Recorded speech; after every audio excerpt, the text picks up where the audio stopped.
എന്താ നിർത്തിക്കളഞ്ഞത്? ശരി ചമ്പക, ശരി. ഉൻ സിരിപ്പ് ടെലഫോൺ മണി പോലെ കാതിൽ മുഴങ്കട്ടും ചമ്പകോ. ശരി, ഭയപ്പെട വേണ്ട ചമ്പകോ, പക്കത്തില് വാ.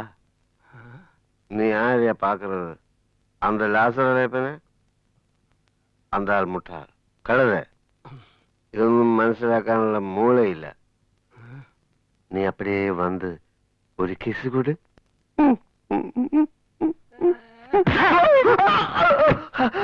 അയ്യോ, ഞങ്ങൾ കൊക്കയിൽ വീണേ, ഞങ്ങൾ കൊക്കയിൽ വീണേ. അയ്യോ,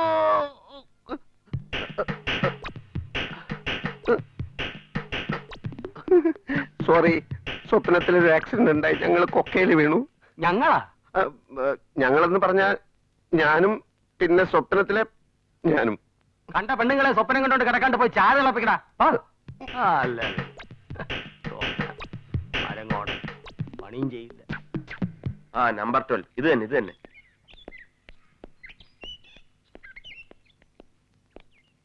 അണ്ണാച്ചി, ജോയി ഇവിടെയല്ലേ താമസിക്കുന്നത്?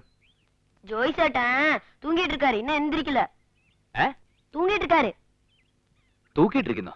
തൂങ്ങിയിട്ടിരിക്കാറ്, ഉറങ്ങുവാന്ന്.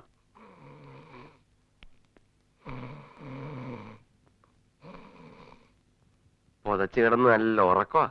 ചെന്നവന്റെ നടുവിന് നോക്കി ഒരു ചവിട്ട് കൊടുക്കട്ടാ. അതെന്തിന്? ഒരു സന്തോഷത്തിന്. അവന്റെ ഇളയാപ്പൻ അപ്പുറത്തുണ്ട്. നമുക്ക് അവനെ കട്ടിലോട് തൂക്കി പുറത്തേക്ക് കൊണ്ടുപോവാം. പുറത്തേക്ക് കൊണ്ടുപോകാനോ? എന്താ കാര്യം? നമ്മൾ സ്നേഹം പ്രകടിപ്പിക്കുന്നത് ഇളയാപ്പൻ കാണണ്ട.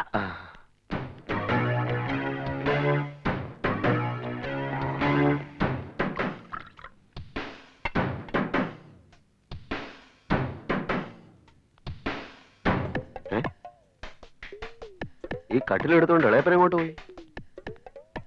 ഇളയപ്പാ, ഇളയപ്പാ. நம்ம லாசர் இளையப்பன் கட்டில படுத்திருந்தாரு, இப்படி வந்தாரா? அவரா? அது அவருக்கு என்ன உடம்பு சரியில்லையா? ஏன் தூக்கிட்டு போறாங்க? தூக்கிட்டு போய்? ஆறு தூக்கிட்டு போய்? 2 பேர் இப்பதான் தூக்கிட்டு போறாங்க. കർത്താവേ, കാശ് കൊടുക്കാൻ ആരോ പിടിച്ചോണ്ട് പോയതാ. എങ്ങോട്ടാണ് പോയത്? ഇപ്പിടിതാ പോണാங்க. അപ്പോ നീ വേഗം പോയി നമ്മുടെ പണിക്കാരെ മുഴുവൻ അങ്ങോട്ട് വിളിച്ചോണ്ട് പോ. ഞാൻ പോയി നോക്കാം.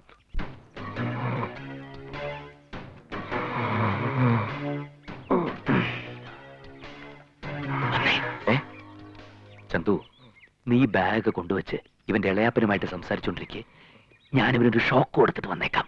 നീ എന്തൊക്കെയായി കാണിക്കുന്നത്? ഉറക്കത്തിന്ന് കട്ടിലേപ്പടി തൂക്കി പറമ്പി കൊണ്ടുവന്നിട്ട് എന്തോന്ന് ഷോക്ക് കൊടുക്കാൻ? അതൊകൊണ്ട് നമ്മുടെ ഈ വരവ് ഇവനൊരു ഷോക്കിംഗ് സർപ്രൈസ് ആയിക്കോട്ടെ. നീ ചെല്ല്. ചെല്ലടാ.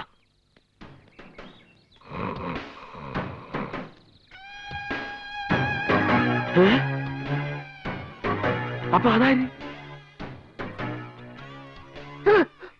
എടാ ചന്തു, നീ എങ്ങനെ ഇവിടെ വന്നു? അപ്പൊ നീ അല്ലേ ആ കട്ടിലിൽ കിടക്കുന്നത്? ഏയ്, അത് ഞാനായിരിക്കാൻ വഴിയില്ല. പിന്നെ ഞാൻ വരുന്ന ഇത്ര നേരം തൂക്കിക്കൊണ്ട് നടന്ന ആരെയാ?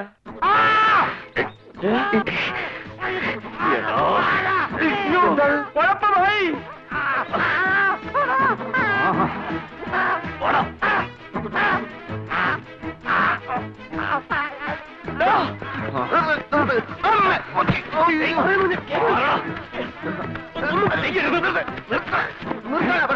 ജോയി, നീ ഇളയപ്പന്റെ കണ്ണുപ്പെടുന്നതിന് മുമ്പ് പോ. ഇളയാപ്പൻ നീ വാ, ഞാൻ പറഞ്ഞുതരാം.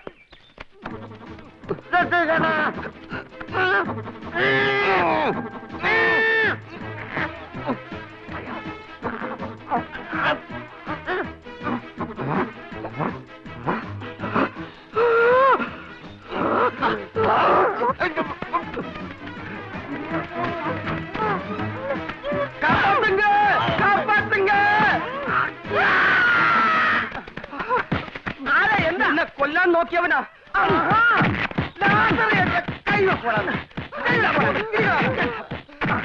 മതി മതി, നിർത്ത് നിർത്ത്. ഇനി ഇടിച്ചവൻ ചത്തു. ജീവനോടെ പോലീസ് സ്റ്റേഷനിൽ ഏൽപ്പിക്കാനുള്ളതാ. ഇവന്റെ മുഖം ഒന്ന് കാണട്ടെ.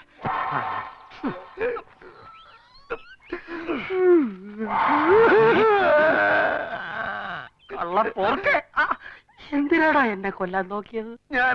ഞാൻ ഇളയപ്പനെ രക്ഷിക്കാൻ വന്നതല്ലേ. ദൈവം കണ്ടതാ രണ്ടുപേര് ഇളയപ്പനെ എടുത്തോണ്ട് പോകുന്നത്. ஆமாங்க நான் பார்த்தேன் 2 பேர் சேர்ந்து தான் தூக்கிட்டு போனாங்க. രണ്ടുപേരാ? അതാരാടാ ഈ രണ്ടുപേര്? രണ്ടുപേര് ഞാൻ ഇളയപ്പനെ രക്ഷിക്കാൻ വന്നപ്പോ രണ്ടുപേര് ഓടിക്കളഞ്ഞില്ലേ?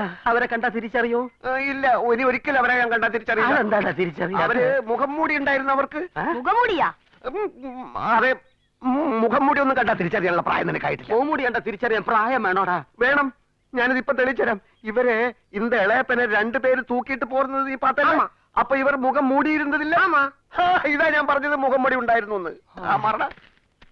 ഇനിയും മുഖം മൂടികൾ കൂട്ടം കൂട്ടമായി വന്ന് ഇളയപ്പനെ മുഴുവനായി കുഴിച്ചു മൂടുന്നതിന് മുമ്പ് നമുക്ക് ഇവിടുന്ന് സ്ഥലം വിടാം. ഇപ്പൊ മുഖം മൂടികളുടെ സീസണാ.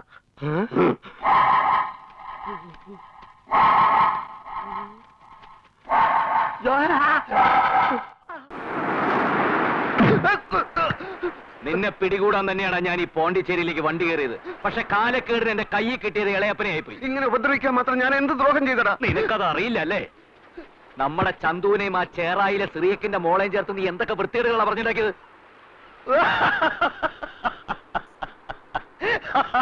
നീയോ അത് വിശ്വസിച്ചോ? അതെന്റെ ചെറിയൊരു കലാപരിപാടി അല്ലായിരുന്നോ? വെറും പുഴു.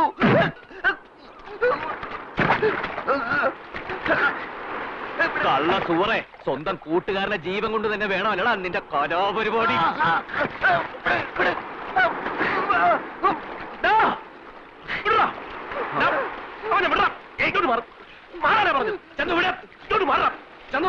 അവനോട് വന്നപ്പോ പോലെ തുടങ്ങിയാണല്ലോ.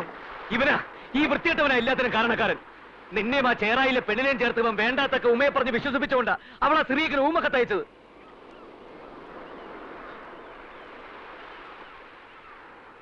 അതിന്റെ പേരിൽ എന്തൊക്കെ പ്രശ്നങ്ങളുണ്ടായി നിനക്കറിയാമോ? ആ ചേറായിലെ ഗുണ്ടകൾ ഇവനെ തല്ലി, ഇവന്റെ സ്കൂട്ടർ കത്തിച്ചു.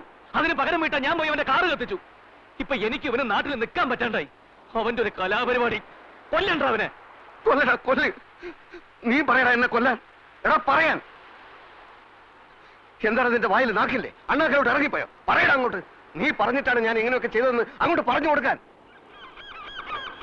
നിന്റെ പെങ്ങളില്ലേ ഊമക്കത്തെഴുത്തുകാരി ഊമ, അവൾ കത്തയച്ച കാര്യം മാത്രമേ നിന്നോട് പറഞ്ഞുള്ളൂ, വേറൊന്നും പറഞ്ഞില്ലേ? ചേറായിലെ പെണ്ണ് ഇവനെ പ്രേമിച്ചാലും കല്യാണം കഴിച്ചാലും ഒക്കെ അവക്കെന്താ? അവളെന്തിനാ അത് ഊമക്കത്താക്കി അവളുടെ തന്തയെ അറിയിക്കുന്നത്? അത് ചോദിച്ചില്ലേ നീ അവളോട്? എങ്കിൽ എന്നോട് ചോദിക്കും, ഞാൻ പറയാം. അവൾക്ക് ഇവനോട് പ്രേമമാണ്. ഇവനെ മറ്റാർക്കും വിട്ടുകൊടുക്കാൻ അവൾ തയ്യാറല്ല.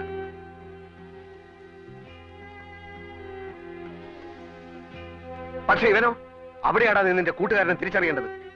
നിന്റെ വീട്ടിൽ കയറി ഇങ്ങനെ ഒരു കുഴപ്പം കാണിച്ച് നിന്നെ നിന്റെ വീട്ടുകാരെയും വിഷമിപ്പിക്കാൻ ഇവൻ തയ്യാറല്ല.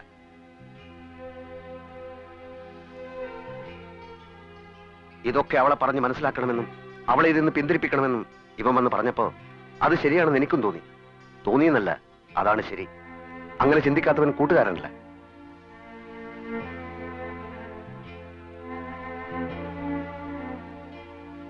പക്ഷേ നിന്റെയല്ലേ പെങ്ങള്, ഇതൊന്നും പറഞ്ഞാൽ അവളുടെ തലേ കയറില്ലല്ലോ. ഒടുക്ക അവളെ ഇതിന്ന് പിന്തിരിപ്പിക്കാൻ എനിക്കിങ്ങനെ ഒരു കള്ളക്കഥ പറയേണ്ടി വന്നു. ഇത് ഇത്ര വലിയ പ്രശ്നം ഉണ്ടാക്കുന്ന ഗണിച്ചറിയാൻ ഞാൻ കണിയാനൊന്നല്ലോ. ഇപ്പൊ നീ എന്നെ തല്ലിയതിലും ചീത്ത വിളിച്ചതിലും എനിക്കൊരു വിഷമമില്ല. എല്ലാം എന്റെ കൂട്ടുകാർക്ക് വേണ്ടിയാണെന്നുള്ളതിൽ സന്തോഷമേ ഉള്ളൂ. ജോയി, എന്നോട് ക്ഷമിക്കണം. ഞാൻ നിന്നെ ഉപദ്രവിച്ചതിനും ഉമ ചെയ്തു പോയ തെറ്റിനും മാപ്പ്. പക്ഷേ ഇപ്പൊ എനിക്ക് എന്റെ പെങ്ങളെ കുറിച്ച് ഓർത്ത് അഭിമാനം തോന്നുന്നു. ഇങ്ങനെ ഒരു മനസ്സുള്ള ഇവനെയല്ലാതെ വേറെ ആരെയാണ് അവൾ ഇഷ്ടപ്പെടുക? നീ കൊടുത്ത ദാനമല്ലടാ അവൾക്ക് ഈ ജീവിതം തന്നെ. അതവൾ നിനക്ക് വേണ്ടി മാറ്റിവെച്ചില്ലെങ്കിൽ പിന്നെ അവൾ എന്തിനു കൊള്ളാമടാ? എന്നെ വിഷമിപ്പിക്കണ്ടെന്ന് കരുതിയല്ലേ നീ അവളുടെ സ്നേഹം നിരസിക്കുന്നത്? അവൾക്ക് നിന്നെയും നിനക്ക് അവളെ ഇഷ്ടമാണെങ്കിൽ പിന്നെ ഞങ്ങൾക്ക് എന്താണ് വിഷമം?